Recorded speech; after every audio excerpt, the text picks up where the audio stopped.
नमस्कार, मी लाघवी ओम सावंत. बुलेटिनमध्ये आपलं स्वागत. काश्मीरच्या मुद्द्यावर जगात एकाकी पडलेला पाकिस्तान आता मात्र भारताविरोधात नवा कट रचण्याच्या तयारीत आहे. याकरता नियंत्रण रेषेवर पाकिस्तानच्या हालचालींना मात्र चांगलाच वेग आलाय. पाहूया. पाकड्यांचा भारताविरोधात नवा कट. नियंत्रण रेषेजवळ पाकनं सैन्य वाढवलं. काश्मीरच्या मुद्द्यावर उठाठेव करूनही तोंडावर आपटलेला पाकिस्तान वठणीवर येण्याऐवजी भारताविरोधात युद्धाची गरळ उकू लागला. आर्थिकदृष्ट्या कंगाल झालेला पाकिस्तान भारताला आपली तोळामासा झालेली ताकद दाखवून धमकी देण्याचा प्रयत्न करतो. सूत्रांच्या माहितीनुसार पाकिस्ताननं पाकव्याप्त काश्मीरमध्ये सैनिकांच्या हालचाली वाढवल्या. नियंत्रण रेषेजवळ पाकिस्ताननं 2000 सैनिक तैनात केले. शांतता क्षेत्रातून हलवण्यात आलेले हे सैनिक नियंत्रण रेषेपासून अवघ्या 30 किलोमीटर दूर आहेत. पाकिस्तानचे हे सैनिक सध्या कोणत्याही हल्ल्याच्या तयारीत दिसत नाहीयेत. पण पाकड्यांच्या या नापाक इराद्यावर भारतीय सुरक्षा संस्थांची कडक नजर. काश्मीरबाबतच्या पाकिस्तानच्या भूमिकेला अमेरिका, रशिया, मुस्लिम देशांसह संयुक्त राष्ट्रांनंही भीक घातली नाही.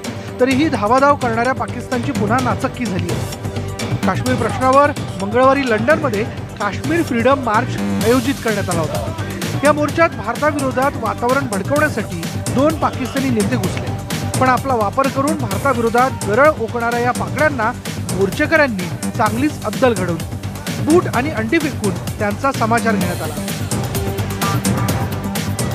पार्लमेंट स्क्वेअर ते भारतीय हाय कमिशन पर्यंतच्या या काश्मीर फ्रीडम मार्च मध्ये काश्मीरी, ब्रिटिश पाकिस्तानी आणि खलिस्तानी समर्थकांचा भरणा होता. पण पाकिस्तानी नेते त्यांच्यात घुसणं हे त्यांना अमान्य झालं. असे 10,000 जण या आंदोलनामध्ये सहभागी झाले होते. या मोर्चात भारतीय उच्चायुक्तालयाच्या इमारतीच्या खिडक्यांच्या काचा फुटल्या. भारताने यावर तीव्र आक्षेप नोंदवत इंग्लंड सरकारकडे कारवाईची मागणी केली आहे. जगात हसं होऊनही पाकिस्तान सरळ होण्याची शक्यता मात्र कमीच आहे. Bureau report, news 18 Lokmat. Dawood Ibrahim Masood अझहरला दहशतवादी घोषित करून भारतानं आपली आक्रमक भूमिका दाखवून दिली आहे. भारताच्या भूमिकेला अमेरिकेनं पाठिंबा दिल्यानं पाकिस्तानला पुन्हा एकदा चांगलाच दणका बसला आहे. दाऊद आणि अझहर दहशतवादी म्हणून घोषित. अतिरेक्यांच्या विरोधात UAPAचा फास आवळला. अमेरिकेचा पाठिंबा, पाकला दणका. 1993च्या दंगलीचा गुन्हेगार, अंडरवर्ल्डचा डॉन दाऊद इब्राहिमची ओळख आता दहशतवादी अशीच असेल. बेकायदा कृत्य प्रतिबंधक कायदा अर्थात UAPA नुसार दाऊदसह 4 जणांना भारतानं दहशतवादी घोषित केलंय. दाऊदसह मसूद अझहर, झकीउर रहमान लख्वी आणि हाफिज सईद यांचाही त्यात समावेश आहे. या सगळ्यांच्या विरोधात रेड कॉर्नर नोटीसही जारी करण्यात आली आहे. भारतावर हल्ल्यांचा कट रचल्याचा या सगळ्यांवर आरोप आहे. आगामी काळात आणखीन काही कुख्यात लोकांचा या यादीत समावेश होऊ शकतो. भारताच्या या निर्णयाला अमेरिकेनं पाठिंबा दिल्यानं पाकिस्तानला जोरदार दणका बसलाय. गेल्या जुलै महिन्यात संसदेत UAPA विधेयक मंजूर करण्यात आलं होतं. यानुसार कुणालाही वैयक्तिकरित्या दहशतवादी घोषित करण्याचा अधिकार तपास यंत्रणांना मिळाला. याच तरतुदीला विरोधी पक्षांनी जोरदार आक्षेप घेतला होता. हा कायदा झाल्यानंतर आता 4 जणांना दहशतवादी घोषित करून भारतानं दहशतवादाच्या विरोधात आक्रमक भूमिका पुन्हा एकदा दाखवून दिली आहे. दाऊद इब्राहिम. दाऊदवर $20 दशलक्ष इनाम आहे.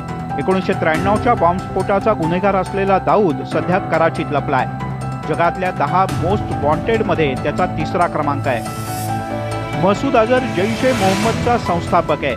मे 2019 मध्ये संयुक्त राष्ट्रांच्या सुरक्षा परिषदेनं त्याला दहशतवादी घोषित केलं. संसदेवरचा हल्ला, पठाणकोटचा हल्ला आणि पुलवामा हल्ल्याचा तो मास्टर माइंड आहे. 1999च्या कंदाहार विमान अपहरणात त्याची सुटका झाली होती. जमात उद दावाचा प्रमुख आणि लष्कर-ए-तोयबाचा संस्थापक आहे हाफिज सईद. 2008च्या मुंबई हल्ल्याचा तो मास्टर माइंड आहे. अमेरिकेनं त्याच्यावर $10 दशलक्ष इनाम ठेवलंय. झकीउर रहमान लख्वी हा सुद्धा 2008च्या मुंबई हल्ल्याचा मास्टर माइंड मानला जातो. काश्मीरमधल्या लष्कर-ए-तोयबाचा तो महत्त्वाचा कमांडर. NIAच्या मोस्ट वॉन्टेडच्या लिस्टमध्ये सुद्धा त्याचा समावेश आहे.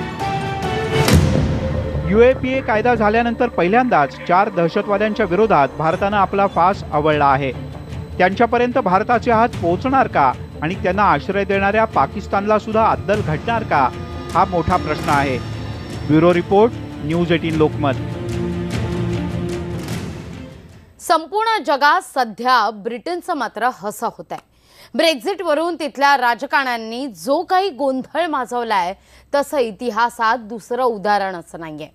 काय चाललंय ब्रिटनमध्ये आणि त्याचे जगावर मात्र काय परिणाम होतील हे जाणून घेण्यासाठी पाहूया हा स्पेशल रिपोर्ट.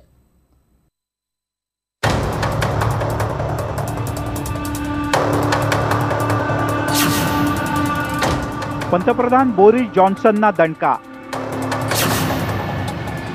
2 दिवसात 3 वेळेला पराभव. ब्रेक्झिटचा तिढा कायम. ब्रेक्झिटवरून ब्रिटिश राजकारणाचा विचका. एकेकाळची महासत्ता किती मूर्खपणे वागू शकते याचं उत्तम उदाहरण म्हणजे ब्रिटन. 3 वर्षांपूर्वी ब्रिटननं ब्रेक्झिटचा घाट घातला खरा, पण त्याची अंमलबजावणी मात्र ब्रिटनला जमत नाहीये. आता तर सत्तेत आलेले नवे चक्रमादित्य बोरिस जॉन्सन यांच्या डोक्यात मध्यावधी निवडणुका घ्यायची सुपीक कल्पना आली, पण संसदेनं ती हाणून पाडली. गेल्या 2 दिवसात जॉन्सन यांना संसदेत तिसऱ्यांदा पराभवाला सामोरं जावं लागलं. पण आता पुढे जे घडू शकतं ते अधिक घातक आहे. युरोपियन महासंघाशी कोणताही करार न करता ब्रिटननं बाहेर पडावं यासाठीचं विधेयक ब्रिटिश संसदेच्या खालच्या सभागृहात पारित झालंय. वरच्या सभागृहात त्याच्यावर सध्या चर्चा सुरू आहे. पण तसं झालं तर ते आंतरराष्ट्रीय व्यापारासाठी अतिशय मारक ठरेल. दुसरा पर्याय युरोपियन महासंघाकडून ब्रेक्झिटसाठी मुदत वाढवून घेण्याचा, पण आधीच 2 वेळेला मुदत वाढवून घेतल्यामुळे महासंघाकडून त्याला मंजुरी मिळण्याची शक्यता कमीच आहे. तिसरा पर्याय ब्रेक्झिटची प्रक्रियाच रद्द करण्याचा, पण त्याचीही शक्यता नगण्य आहे. कारण ब्रेक्झिटसाठीच केला होता अट्टहास अशी ब्रिटनची अवस्था झाली. त्यामुळे ब्रेक्झिटमधून माघार घेतली तर जगात ब्रिटनचं हसं होणार यात काही शंका नाही. आतापर्यंत या ब्रेक्झिटनं 2 पंतप्रधानांच्या कारकिर्दीचा बळी घेतलाय, पण तोडगा मात्र निघाला नाही. कारण युरोपियन महासंघाला पटेल असा करार ब्रिटिश राजकारणी त्यांच्या नागरिकांच्या गळी उतरवू शकत नाहीयेत. आणि ब्रिटिश नागरिकांना जे हवंय ते युरोपियन महासंघ त्यांना देणार नाही. कारण उघड आहे, सोडून तुम्ही जायचंय आणि त्याचा भुर्दंड सुद्धा तुम्हीच भोगा अशी महासंघाची भूमिका आहे. तोडगा लवकर निघाला नाही तर जागतिक अर्थव्यवस्थेवर त्याचा परिणाम होऊ शकतो. अमेय चुंबळेसह ब्युरो रिपोर्ट, न्यूज 18 लोकमत. ब्रेक्झिटचा अंत नेमका काय होणार कुणालाही ठाऊक नाहीये. वळूया पुढल्या बातमीकडे. बातमी राज्याच्या राजकारणातली. राष्ट्रवादीचे अध्यक्ष शरद पवारांसाठी जोरदार खिंड लढवणारे नातू रोहित पवार सध्या मात्र चांगलेच चर्चेत आहेत. विशेष म्हणजे सामनातून सुद्धा रोहित पवारांवर स्तुतीसुमनं उधळण्यात आली आहेत. त्यामुळे अनेकांच्या भुवया सुद्धा अर्थातच उंचावल्या जात आहेत. पाहूया. शरद पवार यांनी महाराष्ट्रासाठी नेमकं काय केलं असा सवाल अमित शहा यांनी सोलापूरच्या जाहीर सभेत विचारताच राज्यभरात त्याच्या तीव्र प्रतिक्रिया उमटल्या. शहा यांच्या या आरोपांना प्रत्युत्तर देण्यासाठी स्वतः पवार यांचा नातू रोहितच मैदानात उतरला. भाजप ही डबल ढोलकी असल्याचा पलटवार त्यानं आपल्या FB पोस्टमधून केलाय. त्याच रोहित पवार यांच्यावर दैनिक सामनामधून चक्क स्तुतीसुमनं उधळण्यात आली आहेत. पाहूयात सामनाच्या अग्रलेखात नेमकं काय म्हटलंय. मुख्यमंत्री फडणवीस यांच्यामध्ये येत्या काही दिवसात राष्ट्रवादी पक्ष संपेल. त्या पक्षात फक्त शरद पवार, अजित पवार आणि सुप्रिया सुळेच उरतील. पण एका चौथ्या पवाराने भाजपच्या आरोपांना उत्तर दिलं असून पवारांचे नातू रोहित पवार यांनी विचारलेले प्रश्न दुर्लक्षित करता येणार नाहीत. संजय राऊत रोहित पवार यांच्यासाठी फक्त अग्रलेख लिहून थांबले नाहीत तर त्यांनी रोहित पवार यांचं जाहीर कौतुकही केलं. तरुणांचं कौतुक केलं पाहिजे. नवीन राजकीय कार्यकर्ते घडवण्यासाठी या महाराष्ट्रामध्ये सतत लोकांनी एकमेकांना सहकार्य केलेलं आहे. यात राजकारण कमी पाहिलं पाहिजे आणि नवीन पिढीला राजकारणात येणाऱ्या स्वच्छ प्रतिमेच्या राजकारण्यांना, तरुणांना उत्तेजन दिलं पाहिजे. या मताचा मी आहे. बाळासाहेब ठाकरे सुद्धा त्याच मताचे होते. उद्धव ठाकरे सुद्धा त्याच मताचे. कोणी विरोधी पक्षामध्ये असेल आणि एखादा चांगला कार्यकर्ता घडत असेल तर त्या घडवण्याच्या प्रक्रियेमध्ये सत्ताधाऱ्यांनी नेहमी आपलं योगदान दिलं पाहिजे. यालाच लोकशाही म्हणतात. राजकारणामध्ये संजय राऊत आणि शरद पवार हे परस्परांचे विरोधक असले तरी त्यांची मैत्री दिल्लीच्या वर्तुळात जगजाहीर आहे. त्यामुळेच कदाचित राऊत यांनी पवारांच्या नावावर शब्दरूपी 4 स्तुतीसुमनं उधळली असतीलही. पण मग शिवसेना भाजपच्या युतीचं काय हा प्रश्न उपस्थित होतोच. Bureau report, news 18 Lokmat. ब्रेकनंतर बातमी नांदेडची आहे. नांदेडमध्ये मोकाट गुरांचा सुळसुळाट पाहायला मिळतोय. ही मोकाट जनावरं लोकांच्या जीवावर सुद्धा उठली आहेत. नांदेडच्या वझिराबाद या भागामध्ये बाळासह असलेल्या एका महिलेला मोकाट जनावरांना उचलून भिरकावून टाकलंय. ही सगळी घटना सीसीटीव्ही मध्ये सुद्धा कैद झाली आहे. ही महिला बोलत असताना अचानक आलेल्या बैलानं तिला धडक दिली आणि या घटनेत महिला गंभीररित्या जखमी झाली आहे. हा व्हिडिओ मात्र प्रचंड व्हायरल होतोय.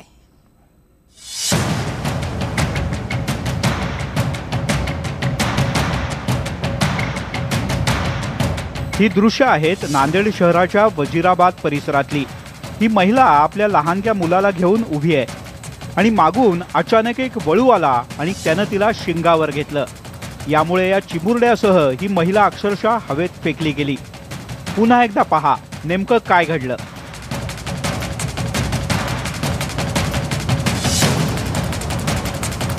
महिलेला धडक दिल्यानंतर तो वळू तिथून निघून गेला. कुणाला काही कळायच्या आत अवघ्या काही क्षणात हे घडलं.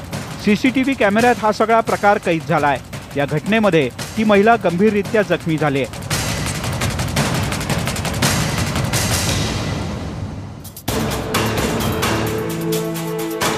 अलीकडच्या काळात नांदेडमध्ये मोकाट जनावरांनी उच्छाद मांडलाय. ही मोकाट जनावरं पायी जाणाऱ्या नागरिकांच्या जीवावर उठली आहेत. खरं तर मोकाट जनावरांना कोंडवाड्यात टाकण्याची कारवाई महापालिकेकडून केली जाते. मात्र नागरिकांच्याकडून सातत्यानं तक्रारी होऊन सुद्धा नांदेड महानगरपालिकेकडून कोणतीच कारवाई होत नाही.